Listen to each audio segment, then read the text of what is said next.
Before we get into this episode, there's something that might be of interest that I wanted to tell you about. Scene and Heard, who run this podcast, have been asked by Scotland Food and Drink to undertake a strategic review of the Scotland Food and Drink Excellence Awards. Now, these Excellence Awards have been going for almost 20 years and are a huge mainstay of the food and drink sector. But it's time to ensure that they're still relevant. So if you have ever been involved in the Scotland Food and Drink Excellence Awards, or even if you've ever had an opinion about them, we would love for you, please, to complete our survey. So if you go to the On Farm Twitter, which is at @on_farm UK, and click the link in the bio, there will be a tab in there that will take you to the survey, and it should only take you a very short while to complete, but we would be enormously grateful. Hello and welcome to the On Farm podcast. I'm Anna Davis, back with you again this week.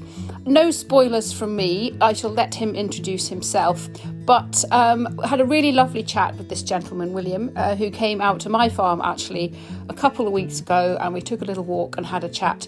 Now, the reason I got to know William is because my business, Scene and Heard, or our business, Scene and Heard, built his new website for him because he's recently started up in business himself. So we got to know him, and as soon as I understood a little more about what he does, I thought we've got to chat to this man for the podcast. So here is that conversation, and I hope you find it enlightening and interesting and informative. I certainly did. It was a thoroughly enjoyable hour that I spent with William, so please enjoy. I'm William Houstoun. I farm in Glenisla in Angus. I've recently studied holistic management with the Savory Institute and now become accredited with them so that I can help others take up holistic management in their own farms and businesses. And can you tell us a bit more, when you use the phrase holistic management, what does that mean to you? How do you interpret that? It's really working in tune with nature. Nature, we say, works in wholes. And in order to manage something effectively, you have to, first of all, identify the whole of what you manage. And then you can start to manage it to benefit both your business, the environment, and your people. And unless you get all three of these aspects covered and you manage each of them proactively towards the whole that you want to achieve, one or other is going to catch you out. What's brought you to this point? You mentioned you're a farmer. You're now working accredited by the Savory Institute, but I understand that from having chatted to you before, your career has geographically spanned the whole world, and you've learned an awful lot in a variety of jobs. But tell me, how did it all start? Well, it started at home in Glenisla, where I grew up. Father always said to my brother and I that we could come home and farm, but not until we'd worked somewhere else first. But I ended up seeing an advertisement in the Farmers Weekly for ranch assistants in Venezuela, able to ride a horse and a motorbike and used to handling people. I applied, got out there, found myself in the middle of 1 million acres that the Vestis own, down on the Llanos in Venezuela, floodplains. 4 months Dust Bowl, 4 months underwater, and 2 months of mud either side. Oh, goodness. Running about 100,000 breeding cows, 3,000 horses to work it all, and around about 1,000 men. Wow. The water, when it came up, was full of alligators and piranhas. And we were on the edge of the Amazon rainforest, so I had a couple of trips down there. We met quite a few of the indigenous people, saw their way of life. So that was the start. Came back from that, got a job with FMC in Perth, building the abattoir there that's now ABP. Mm-hmm. After 18 months of that, someone left the farm at home, so I was newly married and went back up the road to farm at home. Had a happy 20 years bringing up my daughters there, farming beef, sheep and barley. And after 20 years, girls were going to university. My body was packing up a bit from fighting sheep all the time. My brain was restless. Again, looked for work, nothing appealed, and I saw an MBA course in the States and Cirencester, combined between the two, so went and did that. It was a dry agricultural campus in Utah, finished that course, did my dissertation on farmers' attitudes to change, which sort of came out of watching neighbours round about and how we were all adapting to then changing circumstances, and the threat that the next round of EU funding was going to be the final one. Its purpose was to set us up so we didn't need funding anymore, which rattled quite a few of us. Yes. Change until 100 years ago was very slow. And from one generation to the next, there was very little change on a farm. Now change is very rapid, and we've got to adapt our thinking and our management to reflect that and to take best advantage of it. And it's part of the deeper thinking behind what people in Savory have developed their framework from, is mechanisms and a framework to manage our decision making, to take account of the complexity of nature. We look at nature as being complex, and if you change something on one farm, it could have a very different effect to changing it on another. It's very difficult to predict the effect of your actions on nature. It used to be good that farmers were very conservative because you didn't want to make a change without having a fair idea of what the consequences are.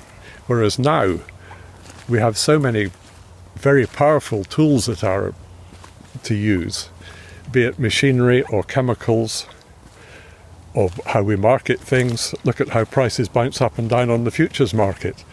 Life is so complex that we need help in making decisions to be sure that we're going down a sensible route rather than going to be hit by an unintended or unforeseen consequence. Yes. Farmers want to be able to understand the outcome of a change and for it to be a planned and careful change, because they've got such an important job to do. They're custodians of our very important environment. So only fools rush in. So that change has got to be strategized and planned. And once that gives a certain sense of reassurance, then change maybe becomes less of a challenge. So you did your dissertation. That's what we were saying. You'd had a dry period in Utah. And what came next? What came next was, having been driving through Cumbria, I saw a job advertised to help Cumbrian farms and rural businesses recover from the effects of foot and mouth. 2 of us were put in there to help farmers and other rural businesses recover from the effects of foot and mouth. Mm-hmm. A lot of the farms had a clean break. They'd had 200 cow herds, big overdraft, and suddenly they had no cattle and money in the bank, and time to reconsider for the future. Yes. At the same time, the tourism businesses had a really rough time because there hadn't been tourists allowed in the Lake District through foot and mouth. There was help for the farmers, but not so much for the other businesses. And environmental issues were starting to become more and more of an issue about the number of sheep on the fells. And so it was a very interesting time. It got me interested in the issues of a national park. So that was 2 years on that project, which then led into other work. Most interesting bit was doing work for Government Office Northwest on local food procurement for the public sector kitchens. In hospitals, schools and everything else. Gosh, so Jamie Oliver, to give you a pat on the back for your efforts for that. How was that time? That must have been fascinating, challenging, rewarding. Yes, I don't know all of those things. Frustrating. Frustrating, I bet, yes. It's very difficult, and particularly, I bounce about a bit, but at that time and still, there isn't enough holistic thinking on the effect of food, on recovery in hospitals, on children's performance in schools. I just can't understand why a hospital bed, which I think costs about 2,000 quid a night, they begrudge paying an extra £5 a head for meals every day, which would reduce the time people spent in hospital by I don't know how many days. And it would be better for the health of the nation, hospital economics and everything else, but the food budget is completely separate from the health budget. It's kind of common sense, surely, that the food we eat impacts upon how we are, our health, our recovery from illness, our long-term health. I mean, so many things. Why do you think more people aren't aware of this and actually getting the conversation going? I think it comes down to the management in institutions and management thinking in institutions, and the people like to be in charge of their own little empire within an organisation, and it's much easier to budget food under one budget and surgery under another and education under another without realising the effect that one has on the other. And schools in particular. My favourite school in Cumbria on this journey of learning about it was in Cockermouth, where the school purchasing policy was whatever the cook could pick up on her walk down the high street going into school in the morning. Wow. And that was the school lunch for the day. Yes. And the difference, my daughter is was qualified as a primary school teacher. Yeah. The difference in the children's behaviour, particularly in the afternoon, that they're given a good, wholesome lunch compared to the ones on high sugar additives, is night and day. And it's not just the performance in that one lesson, it goes on to how well they do in their exams, whether they carry on to further education, and how well they do in their lifetime. So maybe saving I don't know, for want of a figure, £1,000 on a child's food going through school could make several £1 million of difference to that child's income in their life. Well, exactly, and their contribution to the community and the economy in the world. Yeah, Yes. it's so true. And all of these issues come back to the same thing, and that comes back to food production, and it comes back to Scotland and the quality of food that we produce and how and why we produce it. But where did we get to on your career path? Before becoming accredited with the Savory Institute, you worked quite heavily within the soft fruit sector in Scotland, didn't you? Yes, I managed Angus Growers, 18-member soft fruit cooperative based in Arbroath, one of Scotland's most successful farming businesses, I guess. The peak growing about £50 million worth of soft fruit a year in Scotland. You know, soft fruit is such a brilliant example of what Scotland can produce in terms of healthy, nutritious food. Yes, and when I was growing up, strawberries were available for about a month, and then raspberries were available for about a month. Yes. Now I've seen them being picked in this country from March to December, and not in big amounts, but we can do it. And the change which has happened in Scottish farming is incredible. How quick we have been to grasp these new technologies, these new ways of growing crops, and particularly with the fruit and the vegetables in Scotland, we've got most of it is sold through cooperatives. So the value gain from marketing it and processing it goes back to farm businesses. From riding through alligator infested water to working in the soft fruit sector, you must have had an itch all that time that needed to be scratched, and one day you thought, hang on a minute, this has been great, this career, but there's something else that I want to be doing. Can you tell us a bit about what happened next and how you got then from there to the reason why I'm speaking to you today, effectively? I think an itch is probably about right.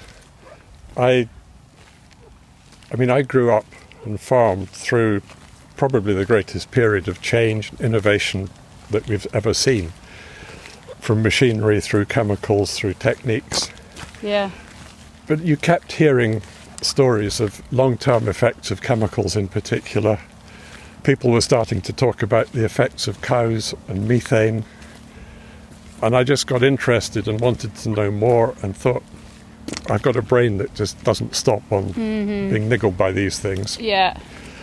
And somewhere I'd heard about Alan Savory and his teaching and got back to it. And when I left Angus Growers, I needed a break, reset my mind, and the Savory Institute were having a gathering on White Oak Pastures farm in Georgia, owned by Will Harris. Just sorry to interrupt for a second. I just have to acknowledge it because there's a bit of background noise. It's a robot lawnmower that you can hear in the background. So apologies for that. Just a little buzzing noise, but it'll disappear in a minute. You went along Georgia, did you say? Georgia, yes, in the States. Wow. And it's peanut cotton country. Yeah. Will inherited a 3,000-acre farm with 3 employees on it, growing those crops from his father with a few cattle. And he saw the soil going downhill. Mm-hmm. And he'd heard Alan Savory talk somewhere, and he decided cattle were the way forward, grazed in a adaptive, holistically managed way. So he started doing this. And he then, the more he learnt, the more different species of livestock he brought in. So he's got pigs, chickens, goats, turkeys, who knows. I know he says he has 100,000 beating hearts on the farm. 100,000, wow. Beating hearts. That's a good way of putting it. In order to market it well, he built an abattoir on site for both the big animals and the poultry. And he now, I think, employs about 180 people. Yeah. He's revitalised the local village. And as well as meeting him, there were about 30 other people from all over the world. And there were some formal talks, both on farming, and I also met Trey Cates from NRhythm, who used to work for the Savory Institute. He set the Savory Institute up as a business rather than Alan teaching on his own. Yes, right. He's the commercial head. He's now moved on to take the same techniques into the wider business world of managing people as natural beings and treating a business as a living system. Yes. And which fascinated me. Woody Tash from the Slow Money Initiative was there. And it was just a fascinating few days of meeting real innovative thinkers who challenged me. You have one of the best website addresses that there is, I think, and that was just, I think, because you were quick and clever. But it's land.scott, isn't it? So that's an easy one for people to remember. But when we go on your website, the word that really sticks out, as far as I'm concerned, is regenerative. And that is a word that actually you don't go anywhere these days within Scottish agriculture without hearing people using that word regenerative. Now, it's critical to you and your business. But what does it actually, to you, what does it actually mean and why? I'm going to have to change that word because I don't like regenerative anymore. I want to change it to regenerating. Ah, yes. Because everybody's jumping on to regenerative practices. Yes. And if you do this and this and this, all will be well. I prefer to think in holistic management, we identify the whole that we're managing, and then we have the really difficult conversation with a farmer, which is, why are you farming? How would you like your farm, your land, your business, and your people to be in 5 years' time, in 20 years' time? And then we try to help you achieve that with every decision you make. Mm-hmm. You're right. We're certainly not denigrating anybody that uses this term, but you're right, regenerative has become a buzzword, and perhaps it trips off people's tongues a bit too readily when they don't truly know what it means, or perhaps haven't truly considered what that means for their future. But surely is it not a good thing that it's being talked about, even if perhaps it's too readily used? Should we not all be talking much more about regenerative and regenerating and getting this conversation going, because it's the only way that farming can have a sustainable future, is it not? Yes, no, I fully accept that. I'm just aware that we've got to keep the momentum going. One of the sayings I like most is by an Albertan rancher called Don Campbell, who said, if you change how you do things, you'll only ever make small changes. If you want to make big changes, you have to change how you see things. And the change in how you see things, I think farmers need to start looking at, is how we see ourselves within nature. since farming started 10,000 years ago, the thinking has been that man is above nature and we need to control nature. And that is how we will maximize the yields. There's a huge extinction of all sorts of wildlife going on at the moment. There is still time, I believe, to change it. I've heard said that, and farming, because we manage land, and land is the core resource of the planet, which drives the water cycle, the carbon cycle, which are getting a bit... Carbon's not a problem. It's just some of it's in the wrong place at the moment. And we can help nature put it back in a better place if we understand the natural systems that it works with.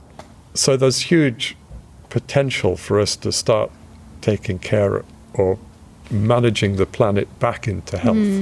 Do you think in Scotland, all of the farmers I meet have got a huge respect for the land that they farm and what it gives to them? And, you know, you hear the phrase custodians of the countryside. And I've no doubt that everybody believes that. But do you think that perhaps because in Scotland we're not faced with the extremes of weather like they are in certain other parts of the world?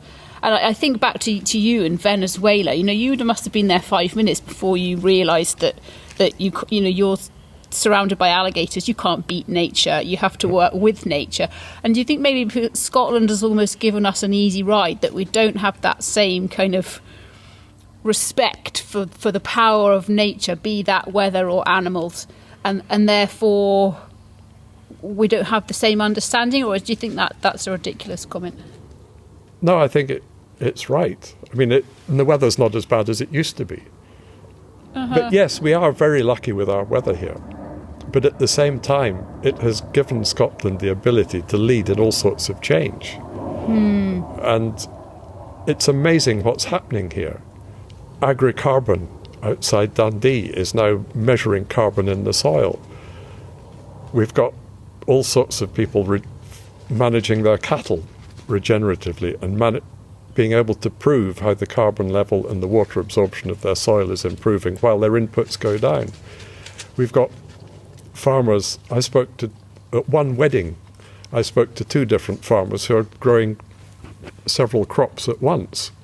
One growing barley and peas, who's going to harvest as one crop and feed to his cattle. Yeah. Which has reduced the fertiliser need by having peas in with the barley. Yes. And another one who's growing, I can't remember, beans and barley, I think, and is going to separate them out in a seed dresser in the shed. Wow. So, and a lot of this innovation, as always, is being done on the farm level. So it's been fascinating, but we've talked quite a lot about the past. But I like to talk about the future, and you obviously do, because everything that you stand for now is effectively about the future. It's using the knowledge that you've gained throughout your career, but helping to give farmers a tool to future-proof as far as possible their business and their farm. If we catch up again in, say, 5 years' time for a chat, what do you hope that we'll be talking about? What do you hope that you can tell me? How farmers are changing again to a more holistic approach to their farming, being more aware of the whole in which the farm exists. Farmers need to do this because some of the advisors to government, Dieter Helm, for instance, is talking about the polluter pays principle coming in, where you may be rewarded through subsidy for doing good things to the environment, but you'll also be penalised for polluting the environment. If you're found to have chemicals leaving your farm in the watercourses, that will cost you. And it's up to farmers as an industry to take this on board, become less defensive and more proactive, and build really, I hate the word, but sustainable businesses for the future that are genuinely aware and use. I mean, what drove me to Savory or attracted me to Savory is their decision-making framework and how leads you through. It points out the important things. There are little phrases like people with a power of veto on your business. So you're aware of that when you're making a decision. Whether it's the neighbour who will object in a planning application to something you're doing, or a bank manager, or whatever. And Alan has been incredibly clever in developing this framework for decision making, which is what holistic management's about. It's just making good decisions for the business, the environment, and the people. And it works throughout the world. To me, it was worth becoming accredited just for the chats we have every month. So they're adding so much value to you personally, and Yes. as well as the people that you can help. I recently helped someone who's farming in a Chilean national park. Wow. Just by saying, well, this is what we did in the Lake District. Yes. When it comes to the Alan Savory and his thinking and your training and regenerative, is there much resistance? Are there farmers out there who are saying, or even thinking perhaps, no, this isn't for me, or this isn't necessary, or is it an open door? Everything, I would say. It's a spectrum, and as it should be, we're people, we're all different, just as there's no single answer as to do this and all will be well.